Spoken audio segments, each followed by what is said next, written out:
कारो के ऊपर थे अपन।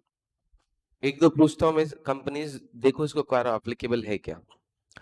अगर एक educating child is a limited company registered under section 8 of companies act 2013, applicable है क्या? नहीं है, क्योंकि कारो स्पेसिफिकली किसको किसको एप्लीकेबल नहीं है? Banking, insurance, small, OPC, dormant and section. अभी और एक Ashu private limited has fully paid up capital and reserve 50 lakh. During the year, company had borrowed 70 lakh each from bank and a financial institution independently. It has turnover of 900 lakh. लिख के लो, paid up capital 50 lakh, pencil से short से। हाँ तुम इसलिए freeze करा मैं। हाँ शॉर्ट में, रफ में लिखो 50 लाख का capital, loan 70 lakh each from bank and financial institution, turnover 900 lakh. 900 lakh, बोलो कारो एप्लीकेबल है या नहीं है?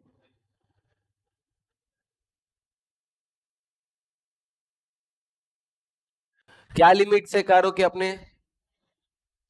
1,1,10, कैपिटल 1 करोड़, बोरोड 1 करोड़ और टर्नओवर 10 करोड़। तो टर्नओवर 900 लाख मतलब कितने होते? 9 करोड़। 10 के नीचे है, कैपिटल 1 करोड़ के नीचे 50 लाख है, लोन 70 लाख है, एप्लीकेबल। तो इसकी वजह से क्या हो जाता? यस, एप्लीकेबल बन जाता है। 70 लाख फ्रॉम ईच बोला है, तो 70 प्लस 70 1.4 हो जाता है और वो 1 करोड़ का कंडीशन टूट जाता है और कारो बेसिकली एप्लीकेबल है रे भाई। नहीं है, नहीं है, एप्लीकेबल है। कल बोले थे ना, कंडीशन क्या है? 1, 1 एंड 10।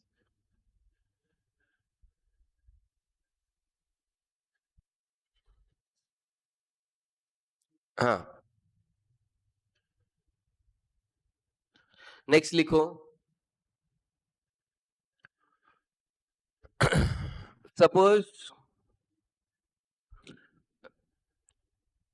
रिलायंस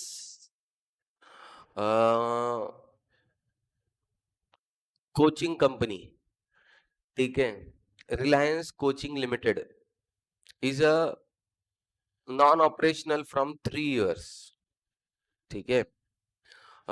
तो उसका ऑडिट करने के लिए आया है, क्योंकि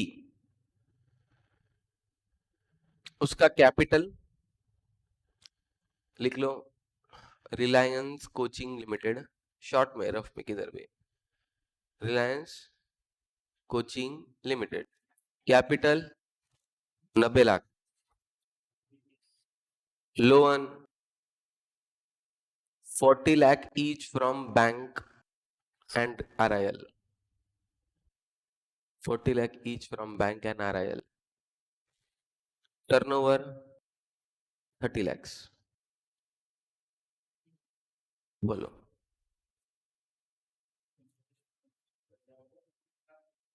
एप्लीकेबल है क्या? नहीं है। हाँ, तो ये जो लिमिट थी वो किसके लिए है? प्राइवेट कंपनी के लिए है। ये कौन सी है? पब्लिक कंपनी है। तो पब्लिक कंपनी को तो 1 रुपए का भी कैपिटल रहा तो एप्लीकेबल हो जाएगा, एप्लीकेबल है। हाँ एक्चुअली उसके थ्रू भी मैं चेक कर रहा था कि तुम डॉर्मेंट बोल के ये बोलेंगे, पर कोई भी पब्लिक कंपनी रहने दो, एप्लीकेबल तो है। ओके। तो ऐसी छोटी छोटी चीजों के साथ इंस्टीट्यूट अब तुम्हारा गेम खेलती है, तो तुमको ध्यान में रखने का कि पब्लिक कंपनी है तो कैसे भी रहने दो, एप्लीकेबल है। तो अपन ऐसे 3 बनाए थे, कंपलसरी एप्लीकेबल, तो वहां पे पब्लिक लिख देना, तो तुमको वो इनडायरेक्टली याद हो जाता है। करे थे ना अपन डेफिनेशंस कंपैरिजन, तो वहां पे कंपलसरी किसको एप्लीकेबल है? पब्लिक को। किसी को नहीं है? Bank, insurance, section 8 OPC, small, dormant नहीं है तो तुम क्या करो, तुम्हारे वहां पे लिखे ना कल ये डॉर्मेंट लिखो और कट करो। डॉर्मेंट लिख के कट करेंगे तो क्या हो जाएगा, तुमको समझ में आएगा कि डॉर्मेंट नहीं है इधर।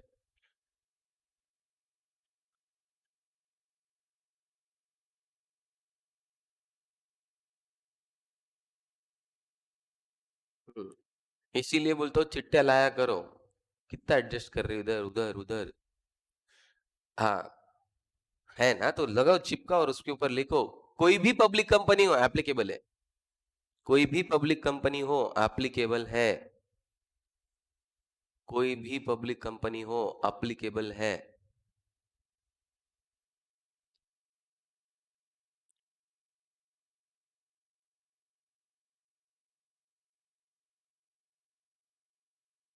ओके नाउ, ये लिखे थे क्या कल मेमोरी टेक्निक?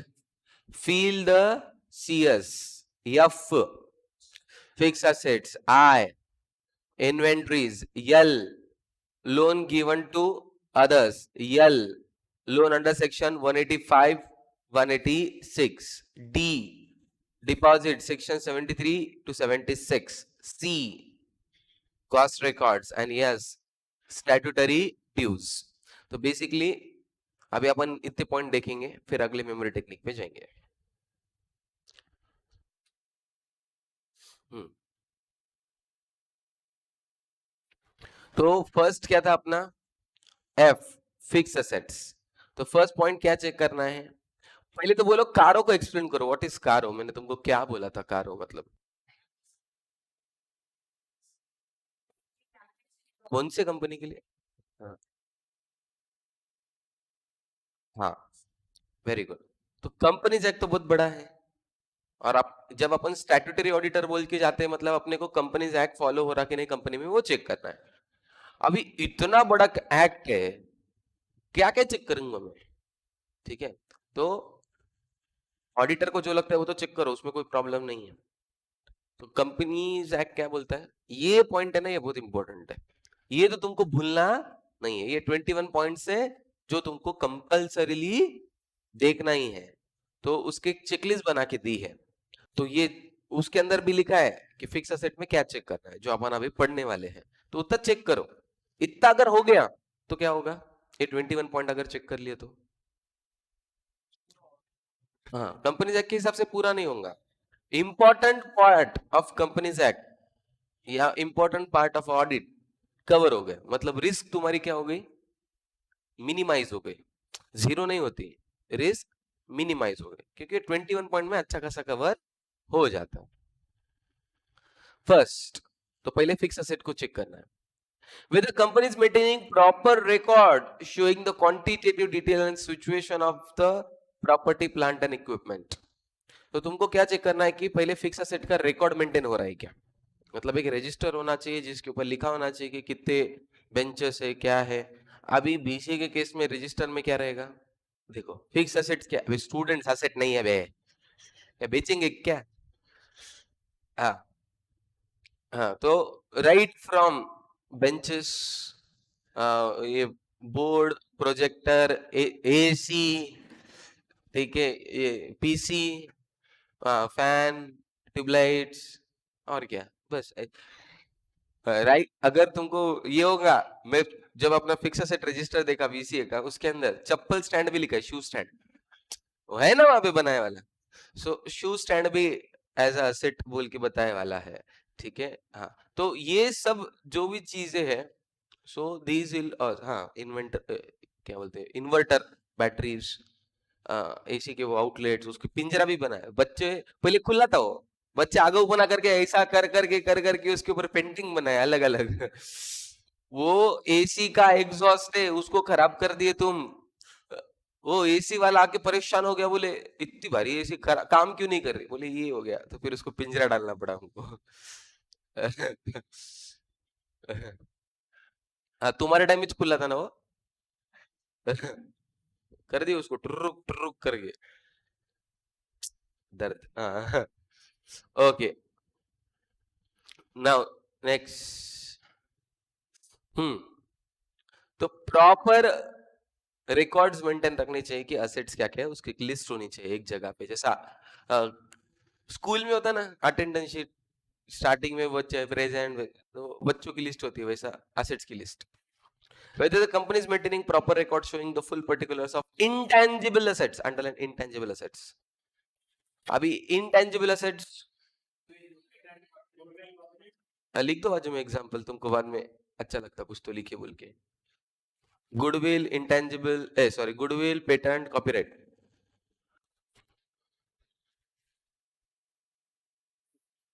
ओ गरीबी ले वाइट किधर है मॉड्यूल? दूसरों के ऊपर नजर नहीं डालते, आपने अपने लेके आने का और शेयर नहीं करने का ऐसा।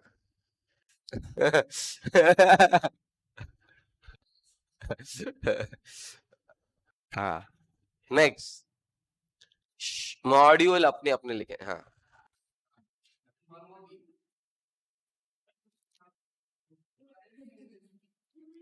whether these property, plant and equipment have been physically verified by the management, underline physically verified, physically verified by the management। ऐसा नहीं कि सीए को जाके चेक करना है, ऑडिटर को, मैनेजमेंट में हो, at a reasonable interval. Reasonable intervals बीच बीच के गैप के अंदर, मतलब साल में एक बार मत करो, 6 महीने में एटलीस्ट एक बार करो, 3 महीने में करो, कुछ तो करो। Whether any material discrepancy, discrepancy मतलब कुछ कम ज्यादा है क्या, नोटिस्ड इन सच वेरिफिकेशन। अब इसका एक एग्जांपल, फिजिकली वेरीफाई होना चाहिए। एक मराठी मूवी है, बहुत भारी है, हर जगह वही नहीं रहता। हाँ, मकरंद अनासपुरी बोल के एक बहुत भारी कैरेक्टर है, उसकी पिक्चर है क्या वो पता नहीं। हाँ, तो वो आंखें बड़े बड़े वाले वो मकरंद अनासपुरी से क्या, नहीं नहीं, वो अलग है। हाँ, तो उनकी एक मूवी है, मराठी मूवी है, वीर हरवली, ठीक है, कुआ कुआ चोरी हो गया। नाउ लुक एट, कुआ चोरी कैसे हो सकता है? तो क्या हुआ, गवर्नमेंट की स्कीम थी कि कुआ, जमीन तुम्हारे खेत के अंदर तुम कुआ बनाओ, कुआ के लिए जो भी खर्चा लगेगा वो खर्चा गवर्नमेंट तुमको 90% रिकवर करके देगा, 10% तुमको करने का है। तो वहां पे करप्शन शुरू हो जाता। तो ये करप्शन बता बता तो नहीं सकते करप्शन, तो अपना हीरो क्या करता, उसके खेत के अंदर कुआं हो गया बोल के बताता और खर्चा बताता 1 लाख। सामने वाला क्या बोलता, ये मैं तेरे को सब्सिडी वगैरह ला के देता, उसके लिए मुझे 10,000 या 20,000 रुपए मांगता हो। तो वो बेचारे फार्मर तो गरीब होते, कहीं से पैसे लाएंगे, गवर्नमेंट से पैसे मांग रहे वो लोग, गवर्नमेंट के पैसे फार्मर को देने के लिए एजेंट काम कर रहा ना। तो और ये इंसान कौन है, गवर्नमेंट ने इनको क्या बोला है कि सच में जाके चेक करो, किसके ऊपर, उसकी खेती पे जाके चेक करो कि है कि नहीं, अगर है सैंक्शन कर दो, साइन कर दो, फिर गवर्नमेंट उसको पैसे देगी, तुम उसको दे दो। तो पहले, आज के तारीख में तुम्हारे आधार कार्ड से बैंक लिंक हो गया है, government subsidies direct bank account में आ रहे हैं, पहले नहीं था ना। तो पहले कैसा होता था, वो पंचायत वगैरह या झेडपी के पास आता था, फिर तुमको वहां पे डॉक्यूमेंट लेके जाने, फिर वो लोग पैसे देंगे। और तुमको सबको पता है कि जब सामने वाला पैसे दे देगा तो क्या करेगा, एक स्टैंडर्ड टीडीएस कट करेगा। ठीक है, ये टैक्स डिडक्टेड एट सोर्स नहीं है, ये करप्शन डिडक्टेड एट सोर्स है, सीडीएस है ये। ठीक है, तो वो देते समय पैसे कट करके उनको देगा। ठीक है ना, ये सबको पता है, स्टैंडर्ड प्रैक्टिस। अभी ये भान इंसान ने क्या किया, सामने वाले को 20,000 बोले, चल ठीक है 20,000, ऐसा करके सैंक्शन ले लिया। अभी वो जो ऑफिसर है उसकी सिग्नेचर तो है कि हाँ मैंने फिजिकली वेरिफिकेशन कर लिया, हुआ है, इतना इतना खर्चा हुआ है, गवर्नमेंट तरफ से इतने फंड आए है, उसको दे दिया। अब ये हीरो चुपचाप बैठता है 6 महीना, 6 महीना बैठने के बाद पुलिस स्टेशन जाता है, एक एफआईआर लिखाता है, मेरा कुआ चोरी हो गया। अब पुलिस वाला बोलता मैं एफआईआर नहीं लिखता, बोले कैसे क्या नहीं लिखता, ऑन डॉक्यूमेंट गवर्नमेंट रिकॉर्ड के हिसाब से मेरे पास साइन है, वो ऑफिसर आया, फिजिकली चेक किया, मेरे इस खेत में कुआ है, साइन है कि नहीं, डॉक्यूमेंट के ऊपर प्रूफ हुआ कि नहीं, यस, आओ मेरे खेत में देखो है क्या कुआ, चोरी हो गया, कुआ नहीं है, गवर्नमेंट ने तो देखा, ऊपर से फंड भी दे दिए मुझे तो, अब गवर्नमेंट तो ऐसे फंड देगी नहीं चेक करे बगैर, तो कुआ गया तो गया किधर। समझ में आया गेम। हाँ, तो फिजिकल वेरिफिकेशन, तो बहुत बार ऑन डॉक्यूमेंट बहुत सारी चीजें होती है, रियल में नहीं होती है, रियल में जाके चेक किया करो, इसको फिजिकल वेरिफिकेशन बोलेंगे। हाँ, लिखो एग्जांपल तुमको अगर याद रखना है तो। मराठी याद नहीं रहे तो कुआ घूम गया। वीर हरवली, यही। अभी तेरे को अभी प्रोनाउंस नहीं करते आ रहा, बाद में याद करेंगे। ओके, और एक इसका एक एग्जांपल है। आ, इसको क्या बोलते हैं, जो क्लाइमेट कंडीशंस बताते रहते न्यूज चैनल के ऊपर, उनका जो ऑफिस रहता है हवामान विभाग, उसको इंग्लिश में क्या बोलते हैं, हवामान विभाग। वो तो वेदर फोरकास्टिंग हो गया, उसका जो ऑफिस रहता है रेडियोलॉजी डिपार्टमेंट ऐसा कुछ तो, मीटरोलॉजी ऐसा कुछ तो नाम है। हाँ, जियोलॉजी के कुछ भी। हाँ, मेट्रोलॉजी। तो महाराष्ट्र का जो ये मेट्रोलॉजिकल डिपार्टमेंट है, जो ये वेदर फोरकास्ट कर, मेट्रोलॉजी ना, हाँ, तो मेट्रोलॉजी जो डिपार्टमेंट है, जो वेदर फोरकास्ट करता है, अगर उसने बोला कि कल हेवी बारिश आने वाली है, तो बिंदास बिना रेनकोट के घूमने का। और जिस दिन बोले कि अभी कड़क धूप गिरने वाली है, तो चुपचाप रेनकोट और अम्ब्रेला लेके घूमने का। ये लोग जो बोलते हो कुछ होता नहीं। तो ऐसे लोग बहुत सारे मीम्स बनाए, उड़ाए, उड़ाने के बाद गवर्नमेंट को फील हुआ एकदम टच्ची मोमेंट था, तो गवर्नमेंट ने क्या किया, एडवांस टेक्नोलॉजी के साथ मशीनरी खरीदे। बुक्स ऑफ अकाउंट में खरीदने के बाद ऑन पेपर आ गई। ऑन पेपर आने के बाद सालों साल ऑडिट हो रहा, डेप्रिसिएशन भी हो रहा, सब कुछ हो रहा। एक ऐसा सीए जिसको मैंने प्रेरित किया ऐसा कि फिजिकल वेरिफिकेशन होना चाहिए, कारों के अंदर आता है ऐसा वैसा, उसने बोला ये असेट मुझे देखनी है। इतना एडवांस असेट खरीदने के बाद मेट्रोलॉजिकल डिपार्टमेंट का फिर भी अपना वेदर फोरकास्ट इतना एक्यूरेटली गलत कैसे आ रहा। तो वो मशीन देखने की चाहिए, तो ये मशीन गोवा में गए, बीच के वहां पे वैसी ही पड़ी है, उसके अंदर लोग दारू के बाटला घुसा रहे, पानी के बाटला डाल रहे, और वो इंस्टॉल ही नहीं हुई, खरीद के रखे उधर ही छे। और उसको रीजन पूछो क्यों नहीं इंस्टॉल हुई, तो वो बोले हमको वो पर्सन रहता ना उद्घाटन करने वाला इंसान, इनॉग्रेशन करने, चीफ गेस्ट नहीं मिला। अब ये गधे, चीफ गेस्ट नहीं मिला तो तुम मशीन इंस्टॉल नहीं करते क्या? मशीन इंस्टॉल करो, ऑपरेशन शुरू करो, कभी ना कभी तो मिलेगा। नहीं बोले सर, चीफ गेस्ट के बिना शुरू कैसे करेंगे? और ये चल रहा 5 साल 6 साल से। Welcome to India. तो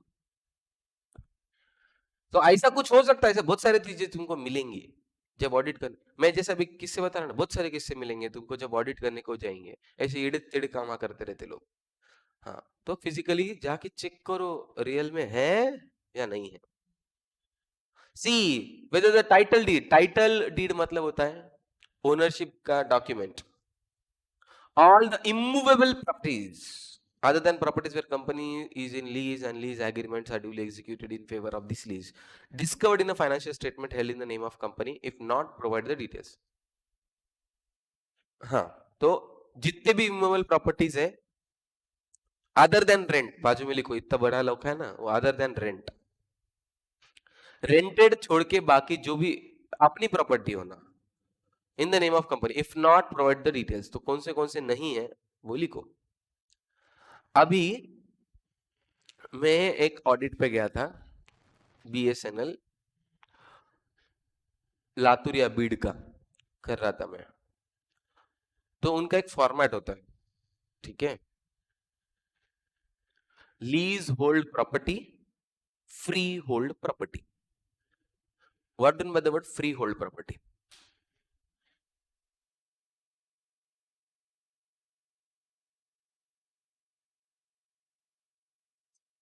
हाँ, अनएनकम्बरेंस, ऐसा वर्ड सुने रहेंगे मे भी तुम। हाँ, एनकम्बरेंस मतलब उसके अगेंस्ट कुछ चार्ज वगैरह ऐसा नहीं है, फ्री है, कोई भी उसके ऊपर लोन नहीं है, कुछ नहीं है, टाइटल एकदम क्लियर है, वो मेरी ओनरशिप है और मैं कभी भी बेच सकता हूँ, उसको फ्री होल्ड प्रॉपर्टी बोलते हैं। लीज होल्ड मतलब जो रेंटेड है, तो उसको मैं बोला कि तुम्हारे फ्री होल्ड प्रॉपर्टी बताओ। अब वो तो अंगूठा छाप गवर्नमेंट एम्प्लॉय, उसको क्या पता समझता कि फ्री होल्ड, उसको क्या सुनाई दिया, free property. Free hold property की जगह उसको सुनाई दिया फ्री प्रॉपर्टी।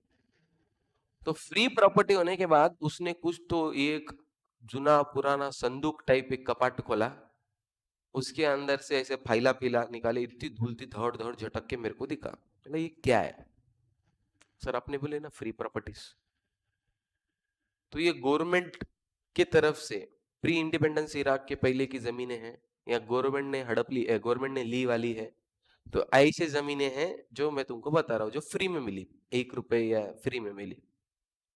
मेरे हाथ में खजाना लगा, गवर्नमेंट के पास के जो जमीन है, जो गवर्नमेंट को प्री इंडिपेंडेंस एरा से मिल गई है, या फिर गवर्नमेंट का उसके ऊपर कब्जा था, या गवर्नमेंट का उसके ऊपर पोजीशन था, इसके वजह से गवर्नमेंट की है, ऐसे। एंड इसका 1 रुपए का भी लैंड बैलेंस शीट में रिप्रेजेंटेड नहीं था। 1 रुपए की भी वो लैंड उसके ऊपर नहीं थी। वो बेचारे ने गलती से मिस्टेक करके मेरा फायदा कराया, उसको मैंने फ्री होल्ड बोला। सिर्फ बेसिकली मुझे ये जानना था कि जो ऑफिस था बीएसएनएल का, वो खुद की जमीन पे या रेंटेड है। तो उसको मैं एक्सपेक्ट कर रहा था कि वो ऑफिस वाली जमीन के कागजात बताएगा, उसने कुछ तो खोल खोल के बता दिया, और ये पूरे बैलेंस शीट में नहीं थे। ऐसा कुछ है क्या एड़ा टेढ़ा काम? देख लो। है तो प्रॉपर्टी, उसकी ग्रॉस कैरिंग वैल्यू आज की तारीख में क्या वैल्यू है, किसके नाम पे है, क्या है, वो पूरी डिटेल्स तुमको देने हैं। Whether the company has revalued its property, revaluation करे क्या तुम, plant and equipment or intangible assets और both, if so, तो उसका रजिस्टर्ड वैल्यूअर के थ्रू होना चाहिए। तो रजिस्टर्ड वैल्यूअर चेक करो कि कोई भी वैल्यूएशन नहीं कर सकता, एसेट का वैल्यूएशन सीए कर सकता क्या, पहला क्वेश्चन। पहले पहले मतलब पहले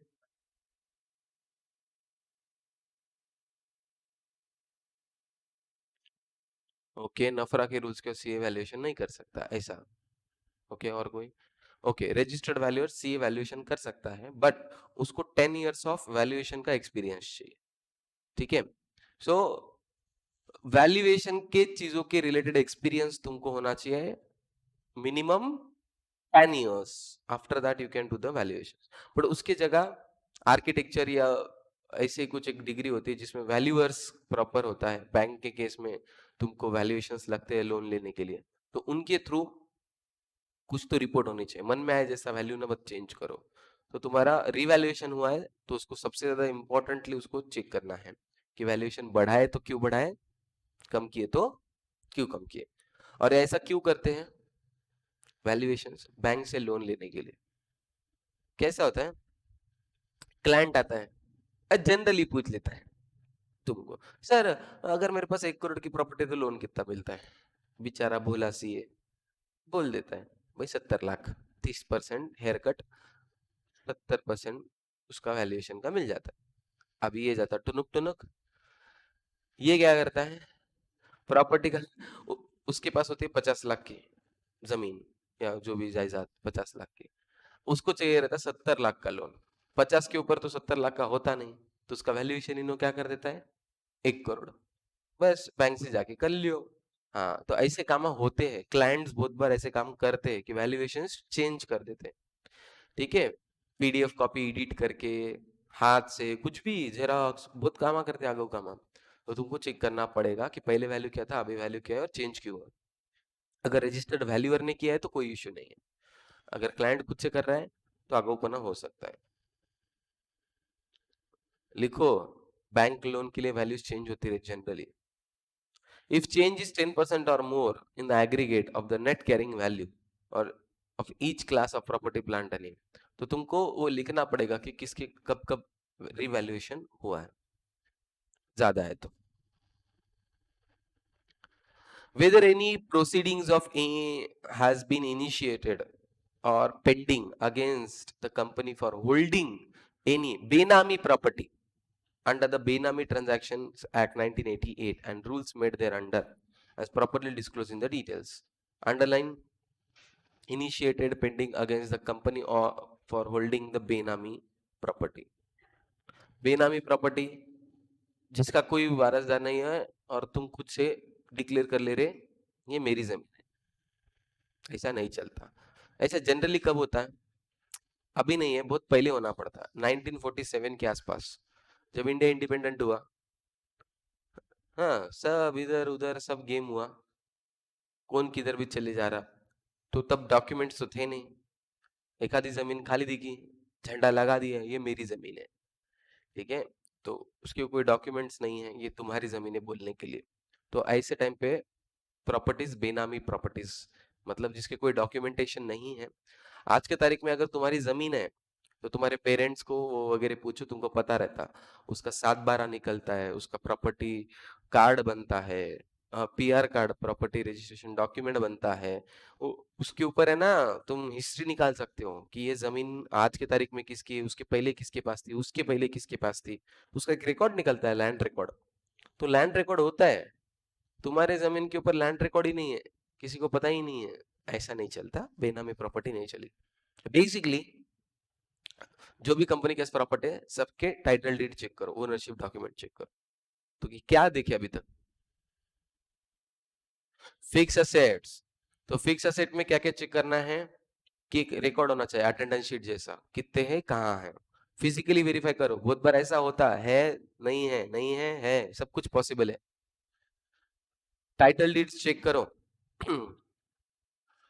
हाँ, ओनरशिप है कि नहीं, और फिर रिवैल्यूएशन हुआ तो 10% के ऊपर का है तो वैल्यूअर्स के थ्रू होना चाहिए, मन से नहीं होना चाहिए, और बेनामी कुछ प्रॉपर्टी है तो बोल दो।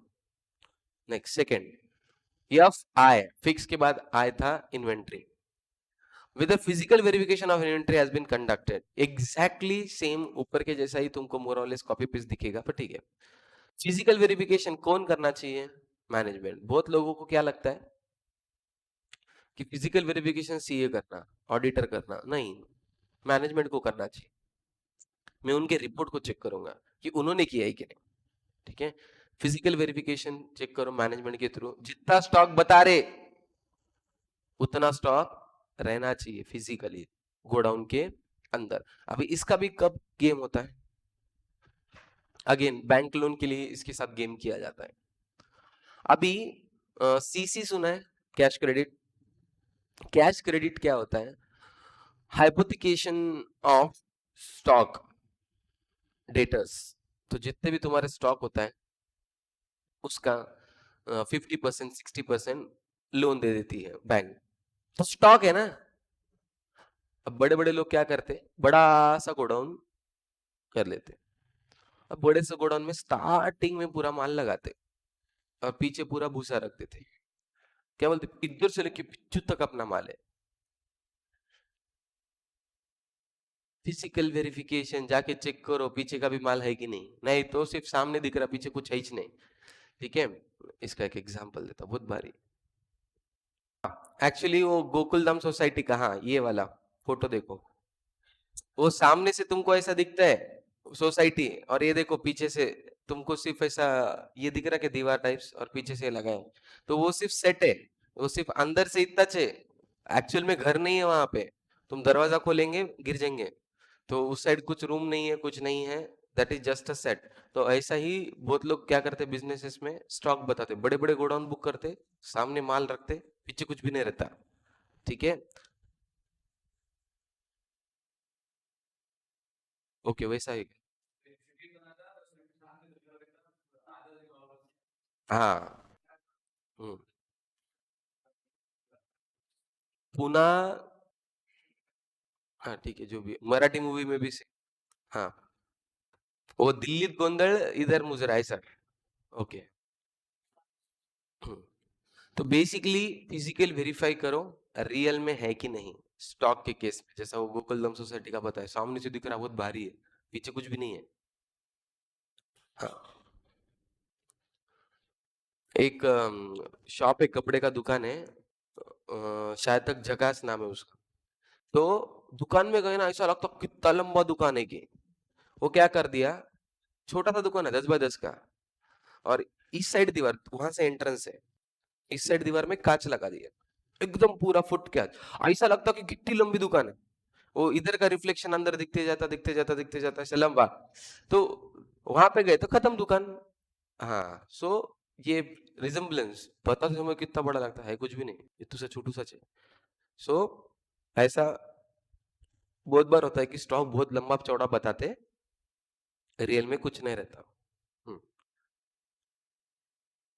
Coverage and procedure of such in verification by the management appropriate whether the discrepancy 10 or more discrepancy 10% से ज्यादा रही तो तुमको प्रॉपरली उसको रिपोर्ट करना पड़ेगा।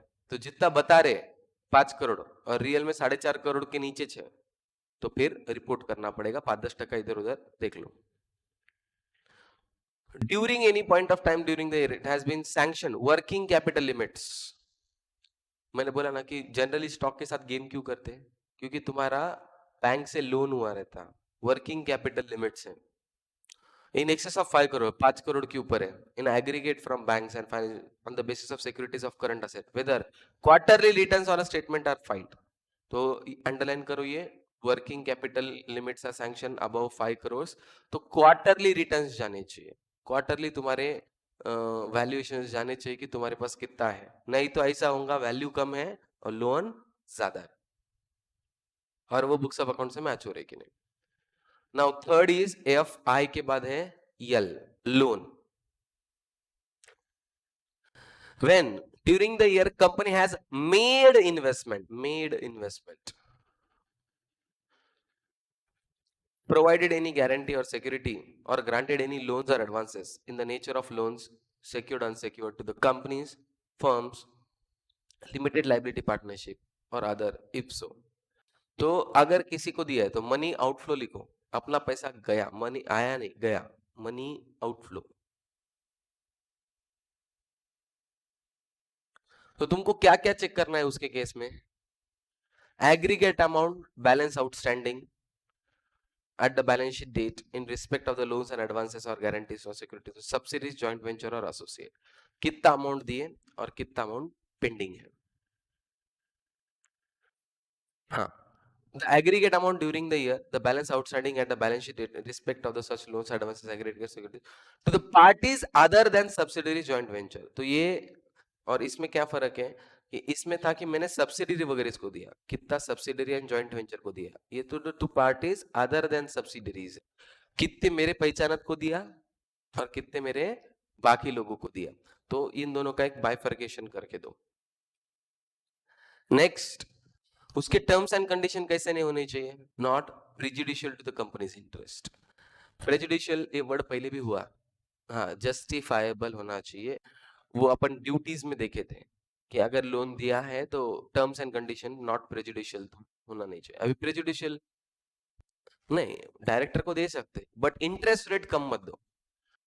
कंपनी का बैंक लोन है 12% और कंपनी डायरेक्टर को लोन दे रही 4% से, मतलब क्या हो गया, बेसिकली डायरेक्टर क्या बोल रहा है, कंपनी को लोन लो और कंपनी लोन लेने के बाद कंपनी से इन्हों लोन ले रहा 4% पे, तो लॉस किसका है, कंपनी का। कंपनी को 8% का एड ऐसा लॉस हो रहा, तो ऐसा नहीं होना चाहिए, not prejudicial to the company's interest.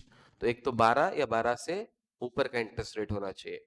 लिखो example, interest rate should not be too low, interest rate should not be too लो।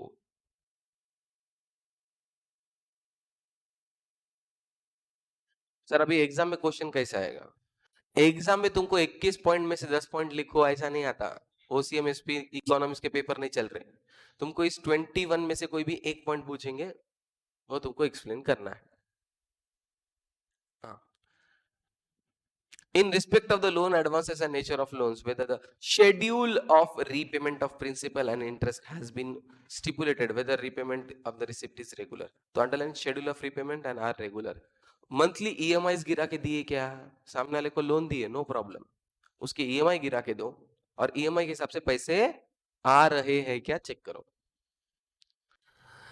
अगर नहीं आ रहे, इफ ओवरड्यू, ओवरड्यू मतलब पैसा आना चाहिए नहीं आ रहा, 3 महीने से सर फोन कर रहे पैसा नहीं आ रहा, the total amount overdue for more than 90 days, 3 months, 3 महीने से पैसे नहीं आ रहे, whether reasonable steps have been taken by the company for recovery. Reasonable steps में क्या क्या आता है, उनको एक नहीं नहीं नहीं, वो तो बहुत आगे की बात है।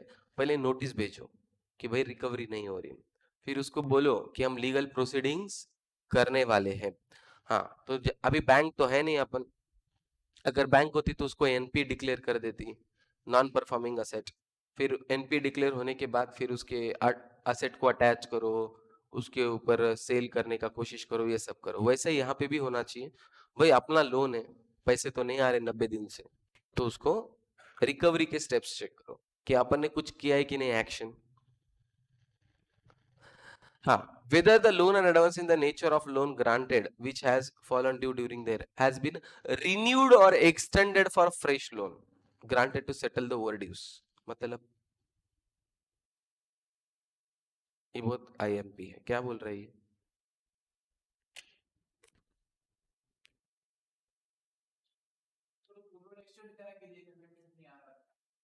और आगे बढ़ो।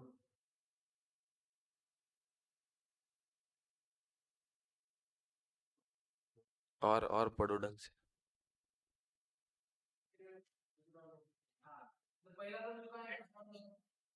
हाँ हाँ, तो पहले के लोन के इंस्टॉलमेंट्स नहीं जा रहे थे। सपोज 50 लाख का लोन है, महीने के 50,000 रुपए का इंस्टॉलमेंट है, 3 महीने से तो इंस्टॉलमेंट नहीं आया, तो कितने पैसे अटक गए? 1.5 लाख। तो उसको है ना 10 लाख का लोन दे दिए, पहले से 50 लाख का था, अभी और 10 लाख का लोन दिए। और ये 10 लाख के लोन में से क्या करे शाने? 1.5 लाख का रिपेमेंट कर दे। सर देखो, आपकी पूरी ईएमआई चुकता कर। अबे शाने, चुकता क्या करे? तेरे से पैसे लिए और तेरे को दे रहे। हाँ, ऐसा नहीं होना चाहिए, ठीक है। लोन के रिपेमेंट के लिए नया लोन, उनसे पैसे लेके उनको दे रहे, ऐसा नहीं होना चाहिए। इफ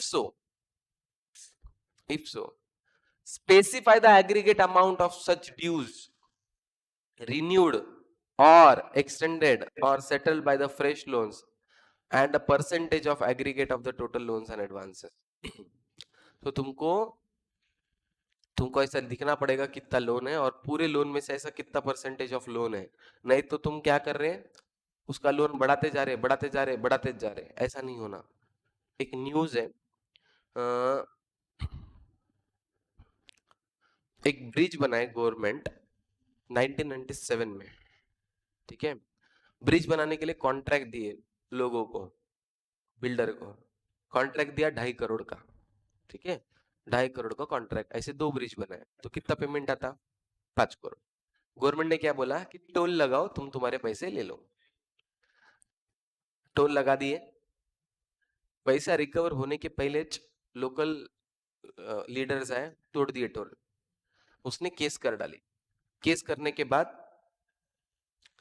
केस करने के बाद लोगों को, हाँ, मतलब केस करने के बाद जो गवर्नमेंट है, कोर्ट है, उसने बोल दिया गलत है, इसका इसका पैसा दे दो 18% इंटरेस्ट के साथ, ठीक है। कोर्ट का ऑर्डर लोकल म्युनिसिपल कॉर्पोरेशन हल्के में लिए। क्या होता बोले, अपन कोर्ट में जाएंगे। कोर्ट में जाने के बाद कोर्ट में जाने के बाद बोली सही है, नीचे वाले कोर्ट ने जो बोला था एकदम सही है, तुमको देना पड़ेगा इंटरेस्ट के साथ। अब ये 1997 का था, ठीक है। 1998 में कोर्ट में गया, पहला निकाल आया 2004 में। अभी ये चलते चलते 2021 तक आया, 2021 तक आया। 2021 ने हाई कोर्ट ने बोल दिया देना पड़ेगा। अब इमेजिन करो वो लोन का अमाउंट कितना, वो छोटा सा कॉन्ट्रैक्ट कितना है, एक छोटा सा ब्रिज है, आपने वो गोदावरी के ऊपर का ब्रिज है ना, उससे भी छोटा, आधा, ठीक है। उतने इसका आज के तारीख में पेमेंट कितना आ रहा? 541 करोड़। इज्जत से तब देते थे, 5-6 करोड़ में मामला निपट जाता था। कोर्ट के ऑर्डर को हल्के में लिए, और कोर्ट में बोले देखा जाएगा। अबे देखा जाएगा, 550 करोड़ हो गया मजाक मजाक में, ठीक है। हाँ, तो अभी देना पड़ता, अभी क्या कर सकते, अभी हाई कोर्ट बोल रही है बेचो और दो, म्युनिसिपल कॉर्पोरेशन बेच के दो। हाँ हाँ। तो ऐसे लफड़े होते, टाइमली दो, न तो बढ़ते बढ़ते बढ़ते बहुत बड़ा हो जाता। Not applicable companies whose principal business is, ये किसी को एप्लीकेबल नहीं है जो जिनका बिजनेस ही लोन का है। एनबीएफसी, तो बाजू में लिखो not applicable to NBFC.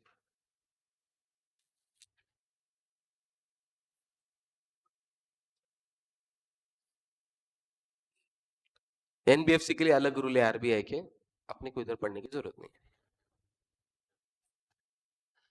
Whether the company has granted any loan or advances in the nature of loans, either repayable on demand without specifying any terms or period of repayment, if so specify the amount. Underline repayable on demand. उसमें underline करो without specifying any terms और repayment. Shah ने सामने ने पैसे मांगे, दे दिए, कुछ भी नहीं लिखे, कब पैसे आएंगे, कब किसको रिपे करेंगे, क्या होगा, ऐसा कुछ भी नहीं। और ये रिलेटेड पार्टीज है क्या पहले देखो, जनरली ऐसा होता है। अभी बीच में मैंने एक इंस्टाग्राम पे एक वीडियो रील भी बनाया था, एफटीएक्स का, एक क्रिप्टो करेंसी है। हाँ, सैम बैंकमन फ्राइड। तो एफटीएक्स एक एक्सचेंज था, उसके खुद के टोकन्स थे, क्रिप्टो करेंसीज थे, लैक्स एंड करोड़ का वैल्यूएशन था। एक दिन के अंदर अंदर 94% ड्रॉप हो गया।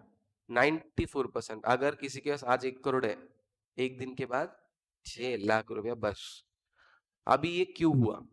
तो उसके अंदर उसने क्या किया था कि हाँ, $10 बिलियन उसने उसके पर्सनल अकाउंट में ट्रांसफर कर लिया कंपनी के थ्रू। ठीक है, शान है। तो अगर $10 बिलियन पर्सनल अकाउंट में ट्रांसफर करेगा तो ऑब्वियसली कंपनी में लिक्विडिटी प्रॉब्लम आएगा।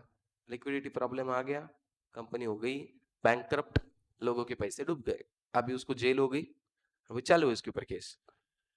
तो ये रीपेबल ऑन डिमांड, ऐसा कुछ भी लोन उठा ले लिए नहीं चलता, कंपनी का प्रेजुडिशियल हो गया, वो कंपनी डूब गई उसके नाद में।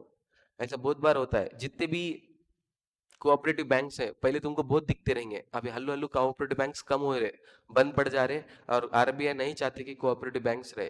कोऑपरेटिव बैंक में क्या करते थे, ये 10 लोग मिलते थे, एक बैंक चालू करते थे, लोगों से पैसा लेते थे और खुद को ही लोन बांटते थे, अपने अपने रिलेटिव भाई बहन वगैरह इन सबको। और एनपीए होने के बाद उनको नोटिस नहीं, कुछ नहीं, कोर्ट केस नहीं, कुछ नहीं, कुछ नहीं, चुपचाप बैठे रहो। और बाद में क्या करो, एनुअल जनरल मीटिंग में लॉस हो गया, सॉरी बैड एसेट्स, पैसा ले लिए शाह ने, और बैड एसेट खुद को ही पैसा देके। तो ऐसा बहुत कुछ होता है कंपनीज के केस में, तुमको ये सब ध्यान देना पड़ता है कि लोन ऐसे है क्या। नेक्स्ट, अभी क्या है, loan under section 185 and 186 in respect of the loan, investment guarantees or securities which are provisions of the, हाँ, 185 and 1 companies has been complied with, if not details of। तो पहले लोन 185 एंड 186 में क्या है, किसको किसको नहीं देना या कितना अमाउंट देना। जनरली कंपनी के हिसाब से 5 लाख या 1 लाख तक की अलाउड, इसके ऊपर के ट्रांजैक्शन रिकॉर्ड होने चाहिए रिलेटेड पार्टी ट्रांजैक्शन के साथ। तो 185 एंड 186 सेक्शन में दिया है कंपनीज एक्ट के, जो भी दिया है उसको फॉलो करो, नहीं किया इधर लिखो। हाँ, एक चिल्ला क्या थोड़ा, अब वो बीमार है ना, तू जाना।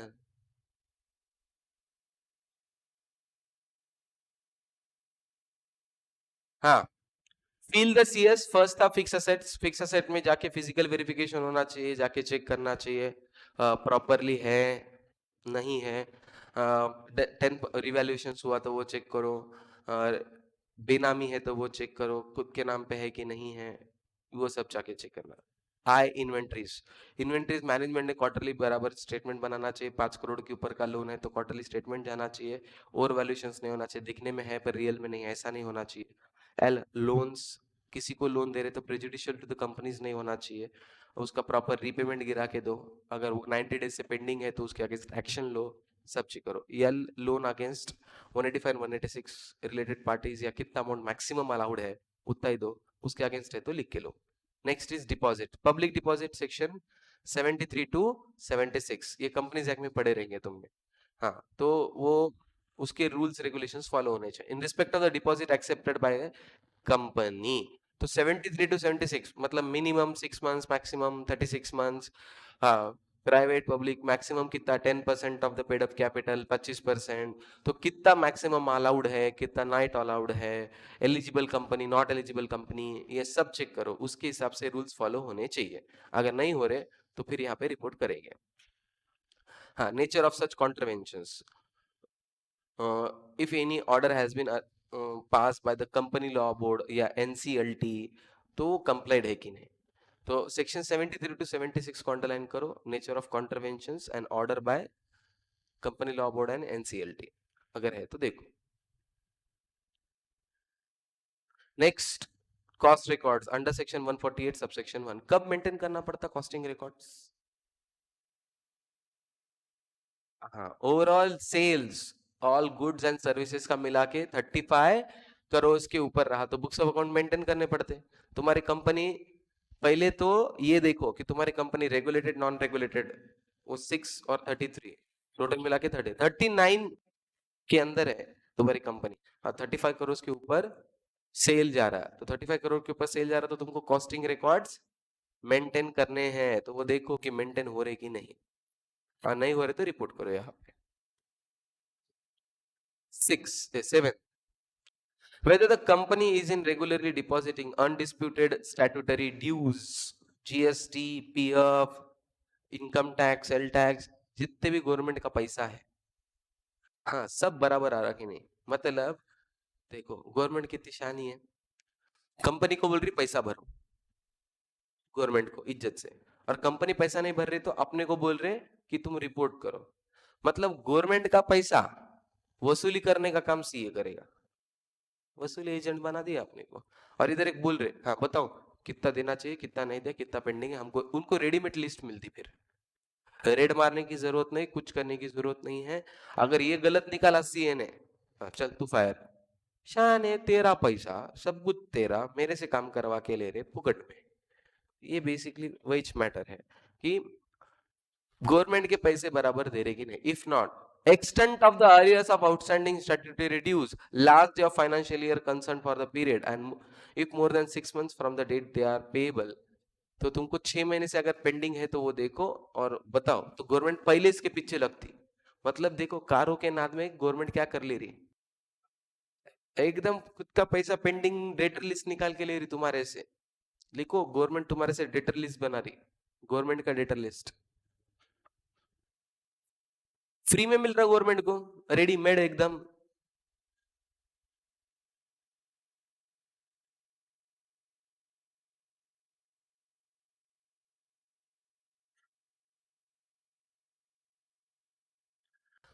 तो सामने वाली कंपनी क्या बोल रही, तूने पे क्यों नहीं किया? वो बोल रहे पे नहीं किया, इसका रीजन है क्योंकि हमारा इसके ऊपर डिस्प्यूट चालू है, हम कोर्ट में जाने वाले हैं, तो इसकी वजह से पे नहीं करे. तो तुम चेक करो, बहुत बार क्या करते, कोर्ट में सिर्फ रिप्रेजेंटेशन देते, कोर्ट केस. कोर्ट केस उसको नहीं बोलते, बाज अब तक कोर्ट ने वो केस एक्सेप्ट करनी चाहिए. देखो, कोर्ट केस करने से केस नहीं होती, कोर्ट ने केस एक्सेप्ट भी करनी चाहिए. ठीक है, तुमने बहुत बार मूवीज वगैरह में देखा रहेगा. हाँ, तो तुम कोर्ट में डाल देते हो, कोर्ट पहले स्क्वैश कर देता है, कोर्ट बोलता है केस ही नहीं है. ऐसा बहुत बार हो सकता है. तो पहले चेक करो मेयर रिप्रेजेंटेशन तो नहीं है. और क्यों नहीं दे रहे, क्योंकि वो डिस्प्यूटेड है और वो बोल रहे कि हम केस करने वाले हैं. सामने वाला क्लाइंट क्या बोल रहा, केस करने वाले हैं, केस की वजह से हम इसके पैसे नहीं दे रहे. तो चेक करो सच में केस है क्या, कि सिर्फ रिप्रेजेंटेशन है. रिप्रेजेंटेशन को डिस्प्यूट नहीं बोलते. ठीक है. और आज के तारीख में तो रूल्स इतने चेंज हो गए कि अगर तुम डिस्प्यूट भी करते हो, तो तुम्हारा सपोज 5 करोड़ का पेमेंट है, तो कोर्ट क्या बोलता है, 5 करोड़ का आधा कितना, 2.5 करोड़. 2.5 करोड़ कोर्ट के पास डिपॉजिट करो और फिर झगड़े करो. तो भाई 50% कोर्ट को भी देना पड़ता है, तो वो भी तो तुम देखो ना, बराबर डिस्प्यूटेड केस. तो deposit costing record, fill the CS, अपन S तक पहुंचे. हाँ, fill the CS, FIL, loan given to others, LD, public deposits 73 to 76, C under section 148 subsection 1. Yes, तो ये हो गया फिल द CS, अपने 7 पॉइंट ऑफ कारो. उसके बाद अभी सेकंड, उड़ी बाबा फ्रॉड निधि रिलेटेड पार्टी निकली. तो अभी उसमें यू था, unrecorded transaction disclose under section income tax section 43. ये अभी जो गवर्नमेंट, सॉरी अभी बता देंगे. Whether any transaction not recorded in the books of accounts have been surrender or disclose as a income during the year in a tax assessment under Income Tax Act. If so, previously unrecorded income has been properly recorded. तो फिर वो बताओ, अब वो क्या बोल रहे हैं? इनकम टैक्स की रेट गिरी, और रेट गिरने के बाद उन्होंने बताया कि भाई तुम्हारी ये इनकम है, तुम ये इनकम नहीं बता रहे, बताओ। ऐसा इनकम टैक्स के रेट में कुछ मिला तो वो बताओ।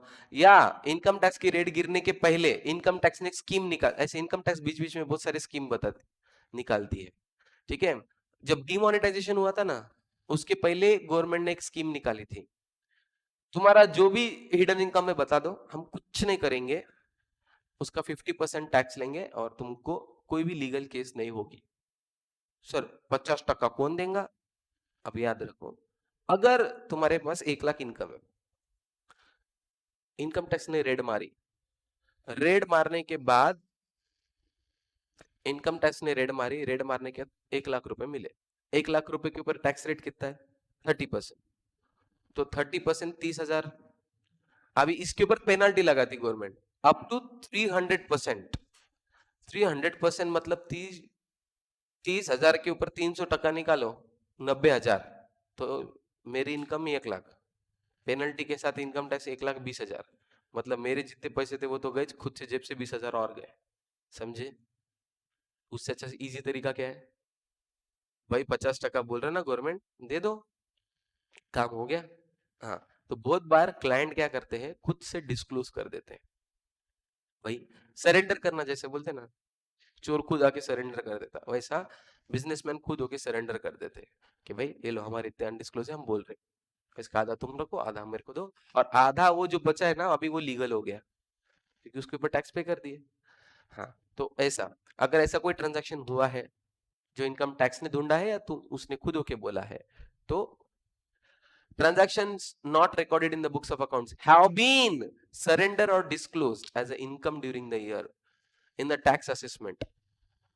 तो बेसिकली खुद लिखो, खुद से ब्लैक मनी डिस्क्लोज करना, खुद से या ब्लैक मनी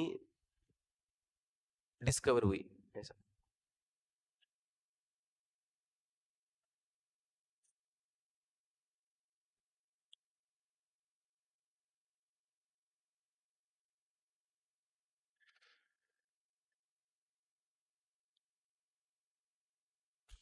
तो ऐसे अनडिस्क्लोज मनी अगर कुछ भी कोई भी ये करेगा तो इसको पता होना चाहिए, तो कंपनी जाकर यहाँ से मिल जाएगा कि सामने वाले ने कितना इनकम दिया है। तो आजकल क्या होता है पता है, ये तो इनकम टैक्स वाले ने 1 लाख रुपए, जीएसटी वाला था, हाँ तेरे पास इनकम कैसे आई, तूने सेल नहीं किया, सेल करके किया तो जीएसटी किधर है? बेचारा बोलता मेरे 1 लाख कमाए, उसके ऊपर 1,20,000 का टैक्स पे किया, इनकम टैक्स को, अब तू आ गया जीएसटी वाला, अब जीएसटी मांगेगा 18%, इस 18 का और 300%, 54%, 1 लाख कमाए ही नहीं, 2.5 लाख कमा लिए। तो ऐसा गेम होता है। तो ये अभी क्या करेगा गवर्नमेंट, इधर से जीएसटी वाले को बोलता मेरे पास एक नंबर है जिसने इनकम टैक्स दिया है, तेरे को जीएसटी चाहिए, जा लाओ क्लियर, एक गवर्नमेंट ऐसे काम कर रही। तो पहले नहीं होता था, इनकम टैक्स डिपार्टमेंट का इनकम टैक्स में निपट जाता था। आजकल ऑनलाइन होने की वजह से क्या हो रहा, इनकम टैक्स डिपार्टमेंट जहां पे रेड मारी, लगे 1 महीने के बाद जीएसटी, नाक नाक जीएसटी, तो बेचारे बिजनेसमैन की पूरी वाट लगा दे रहे। तो ऐसा। Ninth, default in repayment of loan and borrowing. अभी एक कंपनी ने डिफॉल्ट किया, इसके पहले क्या था, कंपनी को डिफॉल्ट हो रहा था, किसी कंपनी ने किसी को लोन दिया वो डिफॉल्ट कर रहा है, ये कंपनी जागा हुई है यहाँ पे। Whether company has defaulted in repayment of loans and other borrowings और in payment of interest thereon, if yes period amount of default. तो यहाँ पे मनी इनफ्लो लिखो, ऊपर कहीं तो मनी आउटफ्लो लिखे थे अपन ने, मनी इनफ्लो। यहाँ पे कंपनी चोट्टी है, लिखो कंपनी चोट्टी है, कंपनी नहीं दे रही, वहां पे कंपनी के कस्टमर चोट्टे थे, यहाँ पे कंपनी चोट्टी है। अगर कंपनी लोन रिपेमेंट नहीं करती फिर, तो यहाँ पे डिटेल्स दे दो, ये तो बैंक के पास भी होता है detail generally, no problem. whether the company is declared willful defaulter. willful defaulter बोलते हैं जानबूझ के आगोपना कर रही है कंपनी, ठीक है। willful मतलब कंपनी को लोन लेने के पहले से पता था क्या कि ये कंपनी से नहीं होने वाला, डुबाने वाली है, तो पर्पसफुली की है, तो उसके अलग सेक्शन से क्रिमिनल में माना जाता है। अगर विलफुल डिफॉल्टर नहीं है तो नहीं है। अभी जैसा विजय माल्या, मेहुल चोकसी, ये विलफुल डिफॉल्टर में आते हैं, ठीक है। और एक था ना मोदी, नीरव मोदी, एग्जाम्पल लिख दो, Nirav Modi, Vijay Mallya, they are wilful defaulters. अभी विजय माल्या को पता था क्या कि ये लोन लेने के बाद अपन रिपे नहीं करने वाले हैं? यस, उसको पहले से पता था। नीरव मोदी तो स्कैम ही कर रहा था, ठीक है। तो भाई जब ये बैंक को लूट रहे थे, उनको पता था कि ये जानबूझ के, जब तुम्हारा इंटेंशन खराब है और तुम पैसे डुबाते हो तो क्रिमिनल है तुम। मैंने लोन लिया, एग्रीकल्चर, फार्मर ने लोन लिया, खेती किया, खेती करके एग्रीकल्चर प्रोड्यूस बेच के पैसे देने वाला था, बारिश आ गई, चला गया। लोन दे पाएंगे क्या ये लोग? ये विलफुल डिफॉल्टर है क्या? नहीं, ये जेन्युइन है। अब इसको क्या कर लेंगे, ठीक है। से इमेजिन करो तुम्हारी बेकरी है या एग्रीकल्चरल प्रोड्यूस है कुछ, तुम्हारा X Y Z agricultural produce है। नहीं, इसका एक और एक एग्जांपल लेंगे। स्नो वर्ल्ड पता है? बहुत जगह है। तो स्नो वर्ल्ड वो बर्फ कहाँ से लाता है? वो मेंटेन करता है उतना टेम्परेचर वहां पे आर्टिफिशियली, एसी बीसी लगा के सब कुछ करके। अब इमेजिन करो लॉकडाउन में क्या हाल हुआ रहेगा। हाँ, तो उसने लोन लेके स्नो वर्ल्ड ओपन किया, लोन लेके स्नो वर्ल्ड ओपन किया, लॉकडाउन हो गया, कस्टमर आने वाले, उसको मेंटेन कर सकते क्या उतना बर्फ? पूरी वाट लग गई। अभी वो विलफुल डिफॉल्टर में आएगा क्या? जेन्युइन है, उसको क्या कर सकते। तो वैसा देखो, विलफुल है कि जेन्युइन है। The term loans were applied for the purpose of with the loans were obtained, if not amount was so diverted, underline करो purpose, हाँ purpose, and loans so diverted, जिस पर्पस के लिए लोन लिए उस पर्पस के लिए यूज नहीं करे, किसी और के लिए यूज करे, ठीक है। तो वहां पे एग्जांपल लियो, घर के लिए लोन लिया, घर के लिए लोन लिया एंड शेयर मार्केट में पैसे लगाए। अब उसने क्या किया, उसको शेयर मार्केट में पैसे लगाने थे, लोन बैंक को मांगते थे तो बैंक क्या बोलती थी, पर्सनल लोन 15%, हाउसिंग लोन 7%, 7%। वो बोले बैंक से लोन ले लो 7% से, शेयर मार्केट में पैसा लगाओ, कमाओ। तो वो डाइवर्सिफिकेशन हो गया, अलाउड नहीं है घर के लिए लोन लेके तुम किसी और के लिए यूज करना। ऐसा क्या है तो इधर बताओ।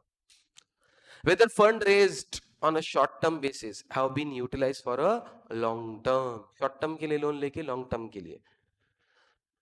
तुम बोल रहे हमको गुड्स परचेस करना है और शाना शटर खरीद ले रहा उस पैसों से, हाँ, तो डायरेक्ट फिक्स एसेट खरीदा गुड्स के पैसों से, ऑब्वियसली 100% आगे जाके बैड डेट ही होना है।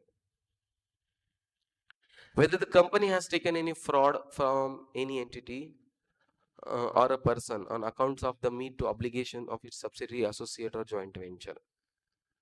दूसरे के लिए अपन लोन लिए, मतलब होल्डिंग कंपनी लोन ले रही सब्सिडरी को देने के लिए, सब्सिडरी को नहीं मिल रहा था, होल्डिंग कंपनी बोल रही है ठीक है हम करते कुछ प्रबंध, हम लोन लेंगे तुमको देंगे।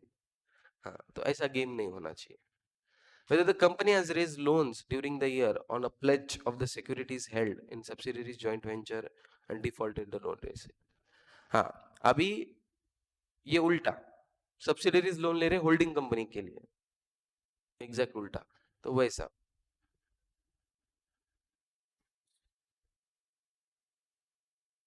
हाँ, रिवीजन सेक्शन 139 सबसेक्शन 2 रोटेशन। सबसे पहले रोटेशन के क्या रूल्स है, इंडिविजुअल अगर सीए रहा तो कितने साल तक ऑडिट कर सकते हैं? 5 साल का एक टर्म। अगर पार्टनरशिप रहा तो 5 साल के 2 टर्म।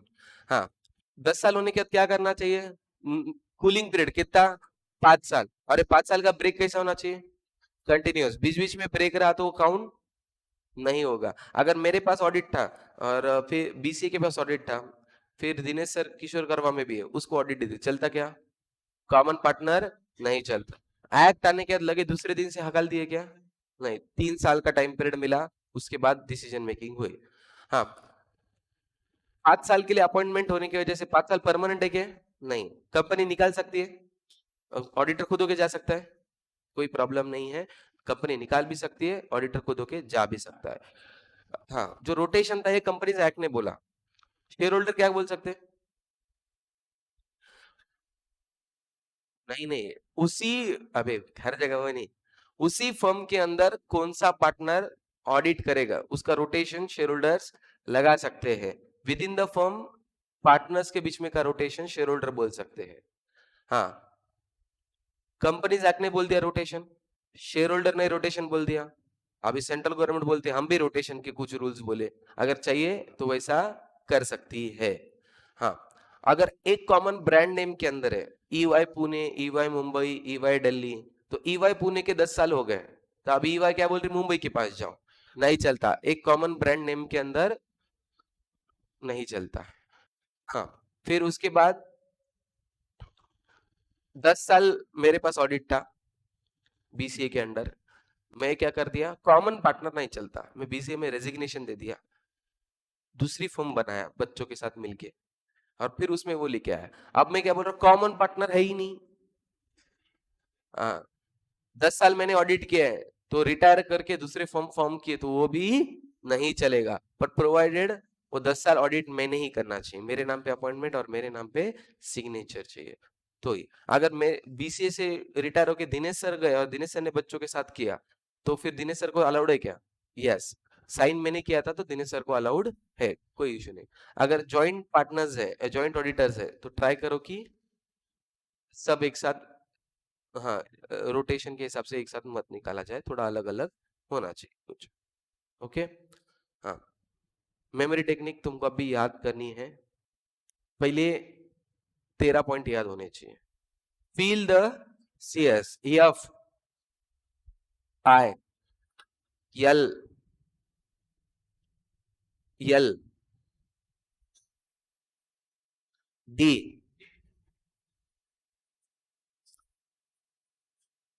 सी,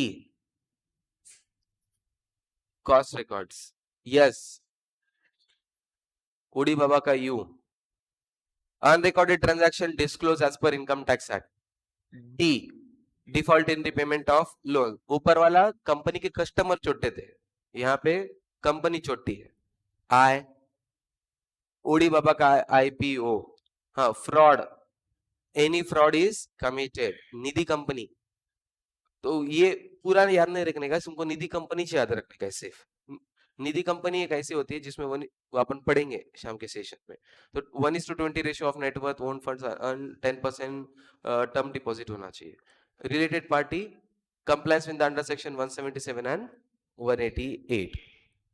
हाँ, तो ये 13 पॉइंट है, 2 मिनट पढ़ लो, वापस से मैं पूछने वाला हूँ अब बीच।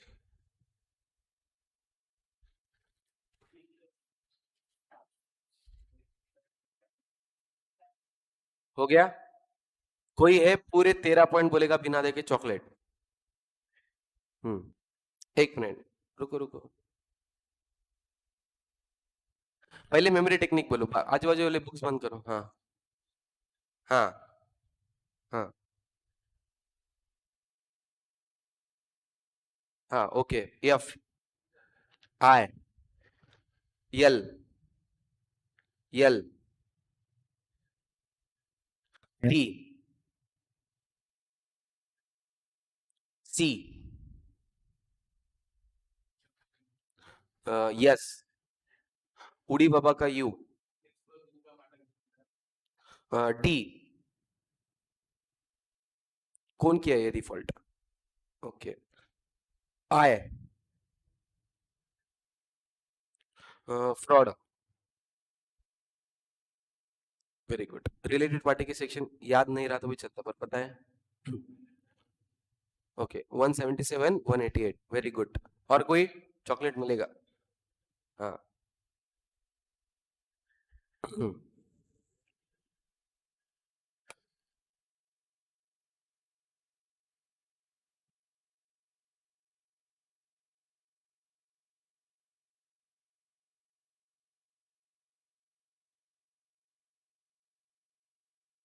और कोई?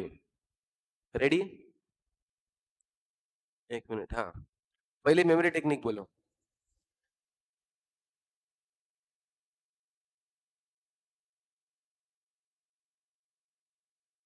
Okay, F.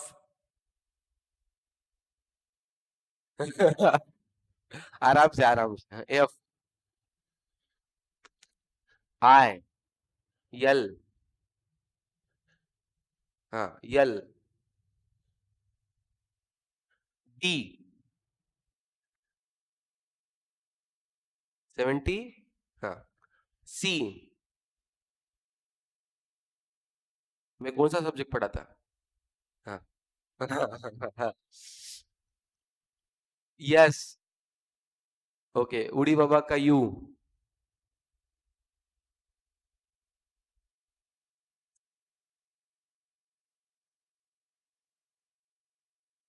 Undisclosed income under section income tax act section 43. D.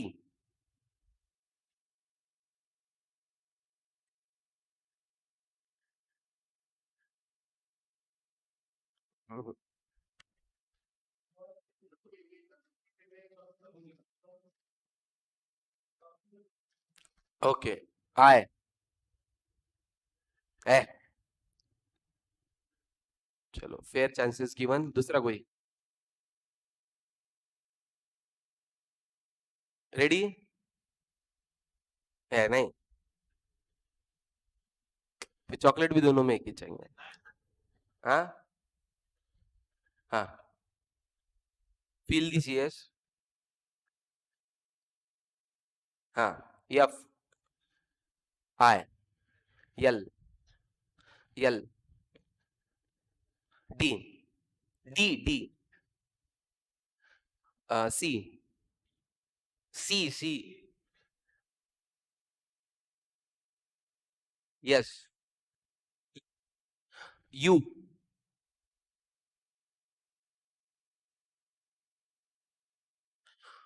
D. D. D. उड़ी बाबा का डी.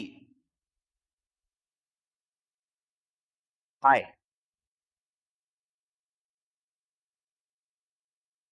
ओके. फ्रॉड. निधि.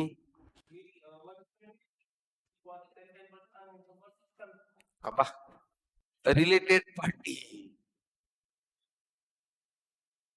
क्या बात है, वेरी गुड. चॉकलेट तो बनता है. हाँ. पूरा क्लास एक साथ अभी. लास्ट. Feel the CS. उड़ी बाबा फ्रॉड निधि रिलेटेड पार्टी निकली. यफ.